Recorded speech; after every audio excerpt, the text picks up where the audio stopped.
अस्सलाम वालेकुम। इस वीडियो के अंदर आपके साथ डिस्कस किया जाएगा लेक्चर नंबर 27 ऑफ MJT 501। जो लास्ट 26 लेक्चर था उसके अंदर हमने परफॉर्मेंस अप्रेजल के ऊपर काफी बात कर ली थी। 27 लेक्चर जो है हाफ होगा परफॉर्मेंस अप्रेजल के ऊपर और हाफ होगा जॉब एवेल्यूएशन एंड प्राइसिंग के ऊपर। अब जॉब एवेल्यूएशन का वो बिल्कुल परेशानी होना सुन के अभी हम इसको भी इंशाल्लाह क्लियर करेंगे। सबसे पहले हम थोड़ा सा परफॉर्मेंस अप्रेजल देख लेते हैं वो क्या है। परफॉर्मेंस अप्रेजल हम जो किया था उसके अभी ये रह गया था कि कब कब करना चाहिए, मीन्स क्या पीरियड क्या होना चाहिए। ये मैं स्लाइड आपको स्पेशली इस वजह से दिखा रहा हूँ कि आपको ये याद दिलाना कि आपने पीपीटीज भी देखा करनी है। बाज पीपीटीज में कुछ एक्स्ट्रा मटेरियल डाला होता है। आपको सबसे पहले ये डिफरेंस पता होना चाहिए कि हैंडआउट्स और बुक जो है उनमें डिफरेंस होता है। हैंडआउट्स को आप जस्ट नोट समझा करें और बुक एक फुल फुल बुक जो कि है पूरा आथर जब कंप्लीट करता है तो वो उसके अंदर हर चीज़ हर तरह से वो कवर की जाती है। जो भी टॉपिक होता है उसको कोशिश करता है को डिटेल से आपके साथ शेयर करे। तो इस वजह से आप हैंडआउट्स को जब पढ़ रहे होते हैं तो बहुत सारी चीज़ें आपको गूगल करनी पड़ती हैं अंडरस्टैंडिंग के लिए, या बुक रिकमेंडेड बुक देखनी पड़ती है। इस वजह से काइंडली आप जो पीपीटी है वो भी देख लिया करें। ये मैं पीपीटी आपको दिखा रहा हूँ, इसके अंदर देखें आप जो टाइम का बता रहा है कि फोकल पॉइंट ये इसका मतलब ये है कि जब जो परफॉर्मर अप्रेजल सबका एक ही टाइम पे कर लिया जाए, मतलब कि एक ही जैसे जनवरी में अक्सर जो ऑर्गेनाइजेशन करती हैं साल जब नया स्टार्ट होता है तो परफॉर्मेंस अप्रेजल स्टार्ट किया जाता है। एनिवर्सरी जैसे ऑर्गेनाइजेशन की एनिवर्सरी है, जैसे वो जिस जिस दिन वो एस्टेब्लिश हुई थी, मींस के डेट कोई भी हो सकती है लेकिन डिपेंड करता है ऑर्गेनाइजेशन टू ऑर्गेनाइजेशन। फिर nature time span of job कि जो आपको जॉब असाइन की है उसके एतबार से। फिर प्रोजेक्ट बेस जैसे हमने लास्ट वीक डिस्कस किया था। अभी हम देखते हैं ये। अच्छा, इसमें अब परफॉर्मेंस अप्रेजल पीरियड यहाँ पे देखें कि वो हमें ये कह रहा है कि एनुअली हो सकता है और सेमी एनुअली भी हो सकता है। लेकिन लेक्चर के अंदर उन्होंने ये भी बताया कि मंथली भी हो सकता है, क्वार्टरली भी हो सकता है। तो आप जो है उसको पीपीटीज भी देख लिया करें ताकि कोई आपके एमसीक्यूज वगैरह में आपको कोई कंफ्यूजन ना रह जाए। अभी अभी देखते हैं कि परफॉर्मेंस पीरियड हमने डिस्कस कर लिया। अब लाइन मैनेजर का रोल क्या है परफॉर्मेंस अप्रेजल के अंदर। लाइन मैनेजर का मेजर रोल लाइन मैनेजर का ही है। जो एचआर होता है ह्यूमन रिसोर्स डिपार्टमेंट, वो क्या करता है कि वो उसको डिजाइन करता है कि इस परफॉर्मेंस अप्रेजल के अंदर ये पॉइंट्स होने चाहिए, इन इन बेस के ऊपर अवेल्यूएट करना एम्प्लॉय की परफॉर्मेंस को ऊपर। जैसे वो टेक्निकल स्किल भी हो सकती है, बिहेवियरल स्किल बिहेवियर भी हो सकता है। तो ये सारी लाइन मैनेजर के साथ मिल के एचआर वाले जो स्टाफ मैनेजर्स होते हैं मतलब वो सारे मिल के वो फॉर्म बना लेते हैं जिसको वो एसीआर भी कहते हैं और परफॉर्मेंस एवेल्यूएशन रिपोर्ट भी कहते हैं। अब कंप्लीट रेटिंग जो है वो सारी रेटिंग के किसका वेटेज क्या होगा ये भी लाइन मैनेजर ही बताता है, क्योंकि गोल जो है ऑर्गेनाइजेशन के वो सेट किए जाते हैं लाइन मैनेजर की तरफ से। फिर उन गोल को कंपेयर भी जाहिर वही कर सकता है जिसने गोल सेट किए। तो फिर इसकी बेस पे लाइन मैनेजर फीडबैक देता है जो कि परफॉर्मेंस इवैल्यूएशन रिपोर्ट के अंदर लिखा जाता है। आप अगर एक टेक्निकल जॉब कर रहे हैं, आपका इमीडिएट सुपरवाइजर भी लाइन मैनेजर वाली लाइन में आता है, और आपका जो इमीडिएट बॉस है वो भी लाइन मैनेजर वाली पोस्ट में आता है, क्योंकि आप ऑर्गेनाइजेशन के ऑब्जेक्टिव को डायरेक्टली अचीव करने में हेल्प कर रहे होते हैं। फिर प्रोवाइड परफॉर्मेंस फीडबैक भी लाइन मैनेजर देता है जिसमें आपको बता दिया। पॉजिटिव है या नेगेटिव है ये सारा वो बंदा बता सकता है जिसने आपके लिए गोल सेट किए। ठीक हो गया जी। जिस तरह इसके अंदर आप देखें कि सेट परफॉर्मेंस गोल्स के अंदर वो बता रहे हैं कि बेंचमार्किंग मींस के जो गोल सेट किए हैं, स्टैंडर्ड सेट कर दिए, वो बेंचमार्किंग कहलाती है। उसकी बेस पे अब जब परफॉर्मेंस फीडबैक आता है, वो परफॉर्मेंस एक तो आपने परफॉर्मेंस फीडबैक देना मींस के लाइन मैनेजर को फीडबैक देना कि परफॉर्मेंस कैसी है। अगर performance up to the mark नहीं है तो परफॉर्मेंस में लाइन मैनेजर ने ये भी बताना है कि पुअर परफॉर्मेंस के केस में टेकिंग करेक्टिव स्टेप्स, कौन से करेक्टिव स्टेप्स लिए जाएं कि परफॉर्मेंस इंप्रूव हो जाए। अभी देखते हैं रोल ऑफ एचआर डिपार्टमेंट का क्या है। हमने रोल ऑफ एचआर डिपार्टमेंट पहले भी देख चुके हैं लेकिन अभी आया तो हम इसको ब्रीफली फिर डिस्कस कर लेते हैं। Develop the appraisal system. Appraisal system develop करना, बनाना फ्रॉम द स्क्रैच इसका काम है परफॉर्मेंस अप्रेजल का काम। लेकिन क्या है कि ये खुद बनाता नहीं है, फैसिलिटेट करता, मीन्स कि जैसे चीजें कंपाइल ये कर रहा होता है, इस तरह समझने। जैसे ये देखें, it facilitate different department setting performance standard. ये फैसिलिटेट करता है, ठीक है, फैसिलिटेट, दूसरों को सपोर्ट करता है। और फिर अप्रोप्रिएट परफॉर्मेंस, जो अप्रेजल मेथड है वो बना लिया जाता है, जो कि एक आपको मैंने जैसे कहा कुछ पेजेस की शक्ल में नजर आता है। फिर इस अब देखें, जिस बंदे ने डेवलप किया है, ये सिस्टम डेवलप किया है, जैसे मैंने कह रहा कि एचआर ने बनाया है और सारी डिफरेंट डिपार्टमेंट से डाटा लेके बनाया, अब उसको मॉनिटर भी यही करेगा ना। तो इस वजह से डेवलप करना और मॉनिटर करना परफॉर्मेंस अप्रेजल सिस्टम की, ठीक है, कि एम्प्लॉय की परफॉर्मेंस को कैसे एवेल्यूएट किया जा रहा है, एवेल्यूएट लाइन मैनेजर करेगा, उसको मॉनिटर ये करेगा। जैसे कि मैं अगर परफॉर्म, जैसे आप एक किसी जगह जॉब के लिए अप्लाई करते हैं तो वो फॉर्म जो फिलअप करते हैं तो आप किसी से हेल्प लेते हैं, तो इसी तरह एचआर डिपार्टमेंट आपको हेल्प आउट कर रहा होता है कि ये जो लिखे हुआ है, ये परफॉर्मेंस जो बना हुआ है, इस पॉइंट के आगे आपने ये लिखना है, इस यहाँ पे आपको ये चीज आपने एवेल्यूएट करनी है, तो ये आपको गाइड करता है।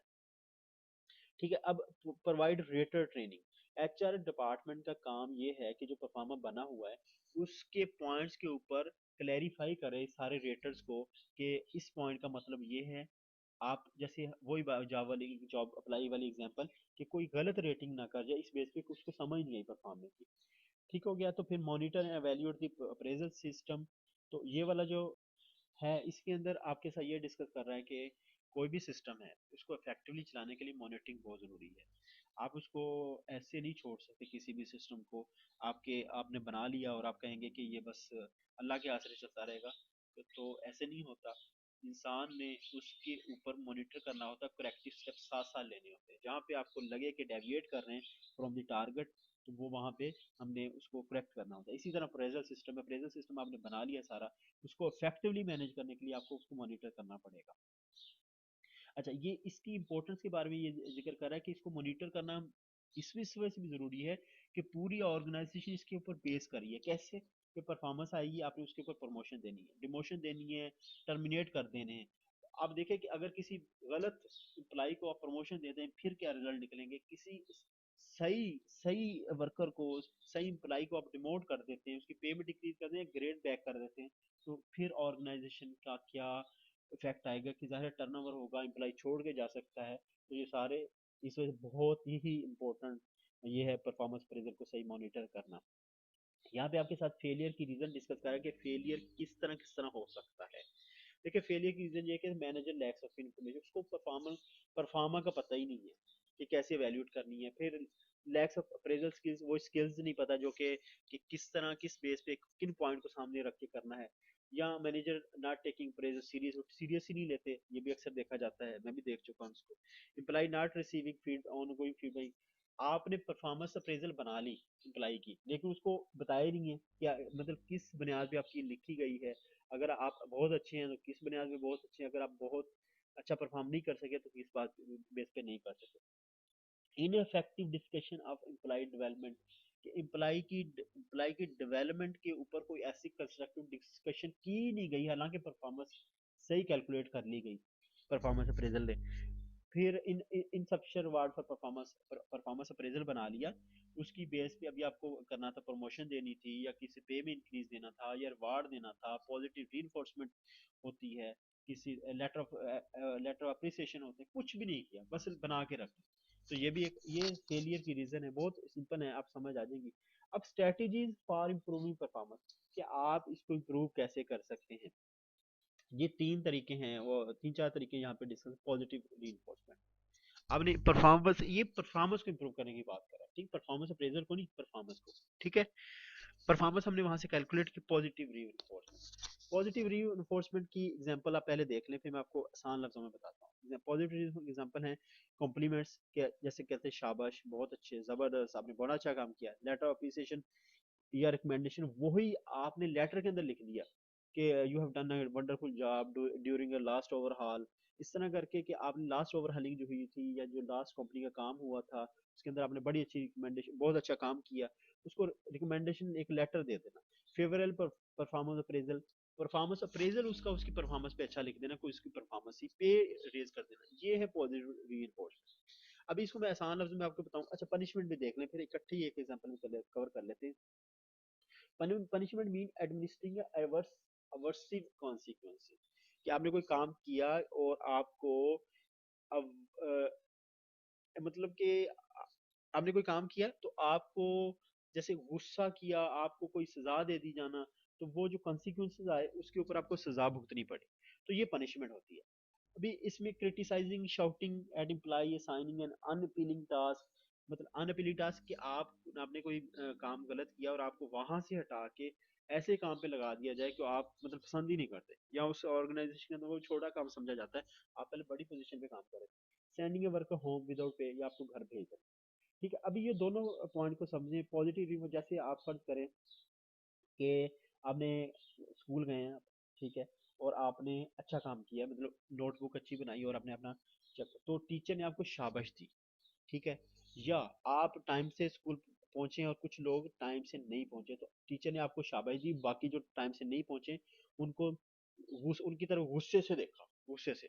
तो इट मीन्स कि वो उनको नेगेटिव री कर दे रहा है और आपको पॉजिटिव री दे रहा है, शाबाश देके और थपकी देके, शाबाश बेटे आप टाइम से आए हो। और जिनको गुस्से से देखा और झिड़का जिनको, वो नेगेटिव री। अच्छा, जिनको थप्पड़ ही लगा दिया कि आइंदा आइंदा ऐसे नहीं आना, थप्पड़ लगा दिए, ये कान पकड़ा दिए धूप में, तो वो पनिशमेंट होती है। ठीक है, पॉजिटिव री इन्फोर्समेंट, नेगेटिव री इन्फोर्समेंट एंड पनिशमेंट, ये तीनों आपको एचआर की बुक्स के अंदर मिलेंगे। तो फर्क यही है। सेल्फ मैनेजमेंट के आपको परफॉर्मेंस आपकी अच्छी आई, आपको ऐसी पोजीशन दे दी गई कि आप अभी बगैर सुपरवाइजर के काम करें। जैसे कि आप मेरे ऑफिसर्स हैं और मेरी परफॉर्मेंस बहुत अच्छी आई है और मेरे ऊपर एक सुपरवाइजर है, तो आप मेरे ऑफिसर हैं, आप कहते हैं कि आप फलां एरिया को अकेले देखा करना आइंदा से, और आपने डायरेक्ट मुझे रिपोर्ट करना, आप सुपरवाइजर को रिपोर्ट नहीं करेंगे। ठीक है, ये सेल्फ मैनेजमेंट होती है। एम्प्लॉय असिस्टेंट प्रोग्राम, जैसे आपकी पर्सनल लाइफ के अंदर प्रॉब्लम कैसे होते हैं, जॉब स्ट्रेस है, आप जॉब में मुश्किल फील कर रहे हैं, लीगल है, कोई कानूनी तौर पे घर में मसाइल चल रहे हैं, मैरिटल आपकी इज़्ज़ाजी जिंदगी अच्छी नहीं चल रही, कोई फाइनेंशियल क्राइसिस चल रही है, हेल्थ रिलेटेड प्रॉब्लम, ये सारी जो प्रॉब्लम आएंगे तो आप क्या होगा, वो सारे सारे जॉब के दौरान ये पेयर होंगे। क्या होगा, आप प्रोडक्टिविटी लो हो जाएगी, इंक्रीज आपकी एब्सेंटेजिज्म, आपकी छुट्टियां बढ़ जाएंगी और टर्नओवर आप हो सकता है जॉब भी छोड़ दें। तो इस केस के अंदर एम्प्लॉय असिस्टेंस प्रोग्राम स्टार्ट किए गए हैं ऑर्गेनाइजेशन के अंदर, कि आपको सपोर्ट किया जाए, ये मसाइल आपको दूर होंगे तो आप प्रोडक्टिव एम्प्लॉय होंगे, तो ऑर्गेनाइजेशन को फायदा होगा। अभी हमने देखना है characteristics of an effective appraisal system क्या होती है। इफेक्टिव अप्रेजल सिस्टम वो होता है जो कि आपको आसान लफ्जों में किसी बड़े कोर्ट के केस में ना फंसा दे। अभी आप देख रहे सोच रहे होंगे कि ये कैसे, कि अप्रेजल सिस्टम कैसे हमें कोर्ट में ले जाएगा। देखिए, अगर आप एम्प्लॉय की परफॉर्मेंस किसी ऐसी बेस पे कर देते हैं जो कि जिसका जॉब के साथ लेना देना नहीं है, वो आप उसकी बेस पे आपको प्रमोट कर देते हैं, या उसकी बेस पे आप उसको नीचे कर देते हैं, डिमोट कर देते हैं, तो वो आपको कोर्ट में ले जाएगा। जैसे कि आपने एम्प्लॉय रखा है जॉब के लिए, आपको परफॉर्मेंस करके दे, आप उसके ऊपर ये आप उसकी परफॉर्मेंस इस वजह से परफॉर्मेंस अप्रेजल खराब कर देते हैं, जी आप जो हॉस्टल में या आपको घर दिया गया तो आप तो उसको घर को खराब कर रहे हैं, तो वो ले जा सकता है कोर्ट के अंदर भी, मेरा घर है, आपने भले आपका घर है, आपने मुझे दिया कंपनी में रहने के लिए, लेकिन मैं रहता हूँ, मेरा स्टाइल है रहने का, आप जॉब के साथ या जॉब के दौरान आपको मुझसे कोई इशू होता है, तो परफॉर्मेंस अप्रेजल जो ऐसा होना चाहिए कि वैलिडेट करे परफॉर्मेंस को। ठीक है, तो इसके ऊपर वैलिडेशन स्टडीज की गई है कि जो परफॉर्मेंस सिस्टम को मजीद इफेक्टिव बना सकती है। जैसे जॉब रिलेटेड क्राइटेरिया, कि जॉब रिलेटेड ही उसके अंदर परफॉर्मेंस बात करनी चाहिए परफॉर्मेंस अप्रेजल सिस्टम के ऊपर, कि परफॉर्मेंस जॉब रिलेटेड फैक्टर्स के ऊपर एवेल्यूट करनी चाहिए। जैसे यूनिफॉर्म गाइडलाइंस ये होती है, code define quite clear. Uniform guidelines हर कंपनी ने क्लियरली गाइडलाइंस बनाती है कि जॉब ऐसे करनी है, अगर रिक्रूटमेंट करनी है तो इन तरीका कार पे करनी है, इंटरव्यू करने तो इस तरीका कार पे करने हैं, छुट्टी करनी तो इस तरीके, तो यूनिफॉर्म गाइडलाइंस ऑर्गेनाइजेशन की होती है हर मामले के ऊपर। तो ये सारे जॉब रिलेटेड फैक्टर्स हैं। परफॉर्मेंस एक्सपेक्टेशन, के मैनेजर को क्लियरली बताना है एम्प्लॉइज को कि आपसे हम ये एक्सपेक्ट करते हैं। वो मैंने लास्ट वीडियो के अंदर एग्जांपल की थी, ड्राइवर को आपने ये भी बताना है कि घर का पानी भरना है, आपने गाड़ी साफ करनी है, बच्चों को स्कूल छोड़ना है, और गाड़ी साफ करके फिर शाम में खड़ी करके जाया करनी है। ठीक, और सुबह आपने 7 बजे आ जाना, ये सारी उसे बताना है आपने, एक एक चीज पहले बताएंगे तो आप उसकी बाद में परफॉर्मेंस अप्रेजल लिखेंगे। फिर स्टैंडर्डाइजेशन, आपने जो बेंच मार्किंग करनी है, टारगेट की बेंच मार्किंग करते हैं ना, तो उसकी बेस पे जितने भी इम्प्लाई होंगे एक सुपरवाइजर के अंदर, सबको उसी के ऊपर, उसी की बेस पे आपने उस बेंचमार्किंग के अगेंस्ट उसकी करनी है वो परफॉर्मेंस एवेल्यूशन। ये ना कि आपका अपना कोई रिश्तेदार है तो उसको उसने टारगेट नहीं भी अचीव किया तो उसकी परफॉर्मेंस अच्छी लगी। तो स्टैंडर्डाइजेशन के अंदर ये बात आ रही है। ट्रेंड अप्रेजर, वही बात कि आपने जो अप्रेजर होंगे या रेटर होंगे उनको परफॉर्मेंस अप्रेजल सिस्टम के बारे में सही तरह अपडेट कर दो। ओपन कम्युनिकेशन, जो भी अप्रेजल सिस्टम है उसकी कम्युनिकेशन ओपन होनी चाहिए, सब एम्प्लॉय को पता होनी चाहिए भाई किस बेस पे हमारी जो है परफॉर्मेंस एवेल्यूएट की जा रही है। एम्प्लॉय एक्सेस टू रिजल्ट, अब जो परफॉर्मेंस अप्रेजल लिख लिया वो एम्प्लॉय को आप कन्वे करो ड्यू प्रोसेस के अंदर।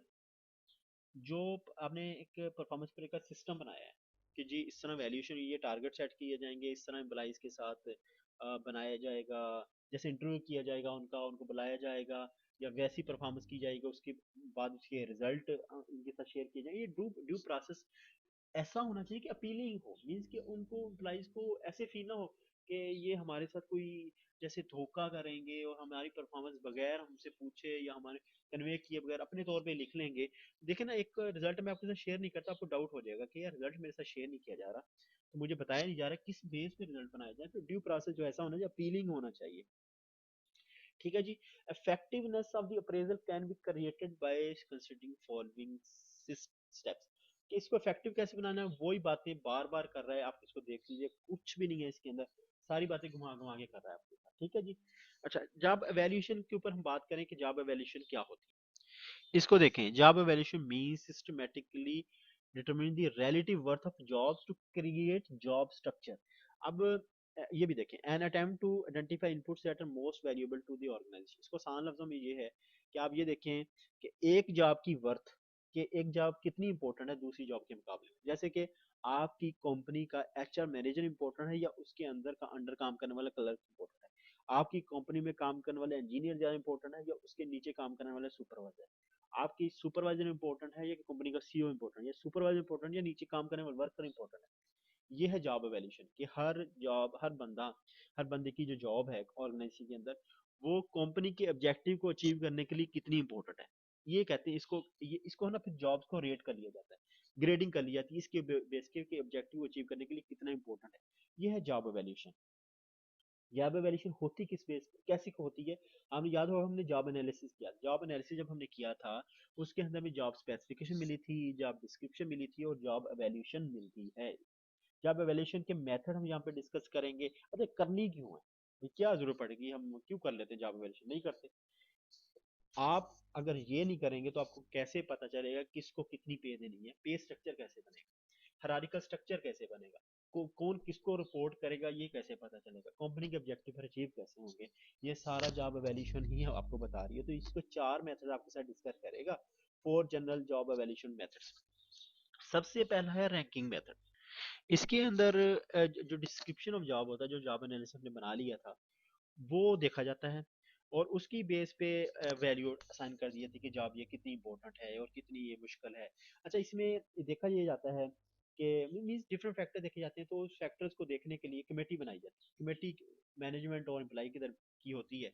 उसमें ये डिसाइड किया जाता है कौन सी जॉब कितनी इंपॉर्टेंट है, कितनी डिफिकल्ट है टू परफॉर्म। जैसे कोई काम है करना मुश्किल होता है और कुछ काम होता है जहन का, जैसे कंपनी के सीईओ ज्यादा कंसेप्चुअल स्किल्स कर रहे होते हैं, नीचे वाले जो बिल्कुल लोअर वर्कर होता है वो ज्यादा फिजिकल जैसे जान लगाने वाला काम कर रहा होता है।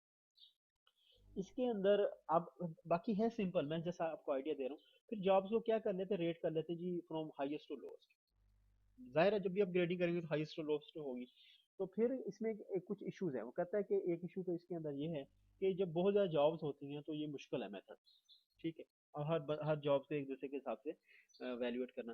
फिर कहता है जी सब्जेक्टिविटी ऑफ द मेथड आ जाती है। जैसे जहां पे भी वो इंसान को बैठाएंगे वो अपनी राय लेके आ जाएगा। जैसे आप 5 बंदे बैठ के 2000 लोगों की जॉब्स को कर रहे हैं वैल्यूएट कि भाई कौन सी जॉब कितनी इंपॉर्टेंट, तो 5 बंदे की राय जो है वो पर्सनल भी हो सकती है। जैसे मैं अपनी जॉब को समझूंगा जी मेरी जॉब सबसे इंपॉर्टेंट है, ठीक है, तो नीचे वाले को समझे नहीं जी उसका क्या काम है, कोई ऐसा काम नहीं है। तो ये सब्जेक्टिव जो ओपिनियन है हमेशा ये इन्फ्लुएंस करती है। रैंकिंग मेथड ये हो गया। इसके बाद हम करते हैं क्लासिफिकेशन मेथड। क्लासिफिकेशन मेथड इस हिसाब से बड़ा सिंपल है कि आपको अपनी डेली लाइफ में नजर आता है। गवर्नमेंट के जितने भी स्केल्स हैं वो क्लासिफिकेशन है और ग्रेड्स हैं, ठीक है। ये किसकी बेस पे हो किए हुए हैं? स्किल्स, नॉलेज और रिस्पॉन्सिबिलिटी के हिसाब से। देखिए एक कंपनी के अंदर अगर एक स्वीपर है तो उसको ना ग्रेड 1 दिया जाता है, क्योंकि उसकी कोई ऐसा उस तरह की रिस्पॉन्सिबिलिटी नहीं है कि कंपनी रुक जाएगी। वो इस तरह भी नहीं है कि वो 7 बजे वाला काम अगर 10 बजे कर देगा तो बड़ा कोई क़यामत आ जाएगी, कंपनी के टारगेट्स रुक जाएंगे। तो स्किल्स, नॉलेज और रिस्पॉन्सिबिलिटी की बेस के ऊपर उसको ग्रेड दे दिया जाता है 1 ग्रेड। तो सबसे ज्यादा हाई ग्रेड वाले होते हैं जो 20, 21 और 22 वाले ग्रेड के दे दिए जाते हैं। नॉर्मली 22 और 21 कंपनीज में आपको नहीं मिलते, 20 तक आपको ग्रेड मिलेंगे गवर्नमेंट से। जो 21 और 20 वो सेक्टरीज लेवल के जो लोग होते हैं तो वो होते हैं। तो इसकी बेस पे कर दिया जाता है। इसके अंदर वही फिर मामला के स्किल्स कितनी ज्यादा है, नॉलेज भी चाहिए, रिस्पॉन्सिबिलिटी अगर बहुत ज्यादा है तो ये सारे मामला की बेस पे अपग्रेड लगा दिए जाते हैं। बाकी बहुत सिंपल सी इसके अंदर बात करेगा, जो एक आध जो जो थोड़ा आसान कर दे वो मैं आपके साथ शेयर करता हूँ। इस मेथड के अंदर जो क्लासिफिकेशन करनी है वो इस बेस पे होगी कि 5 यूनिवर्सल जॉब फैक्टर्स जैसे हैं वो हैं: मेंटल रिक्वायरमेंट्स कितनी है, स्किल्स कितनी चाहिए, फिजिकल रिक्वायरमेंट्स क्या है, जॉब की रिस्पॉन्सिबिलिटी, वर्किंग कंडीशन क्या है। देखिए कंपनी का सीईओ जो होता है, मेंटल रिक्वायरमेंट्स बहुत ज्यादा होती है। अभी आप कहेंगे जी स्किल्स ज्यादा इंपॉर्टेंट, तो स्किल्स अगर कोई बंदा डिसीजन ही ना ले सके किस टाइम क्या डिसीजन लेता है तो ये मेंटल रिक्वायरमेंट चाहिए होती है, तो इस वजह से मेंटल रिक्वायर को ज्यादा दी जाती है। या ये भी इस तरह भी आप कह सकते हैं कि डिपेंडिंग ऑन जॉब के वो जॉब किस तरह की है। तो खैर ये इन इन 5 जो फैक्टर हैं इसकी बुनियाद पे वो कर लेते हैं, उनकी ग्रेडिंग कर लेते हैं या रैंक कर लेते हैं। रैंक करने के बाद जब रैंक कर लिया जाता है तो उसके बाद उसको रैंक करने के बाद फिर आप एक पे स्ट्रक्चर जो बना लेते हैं।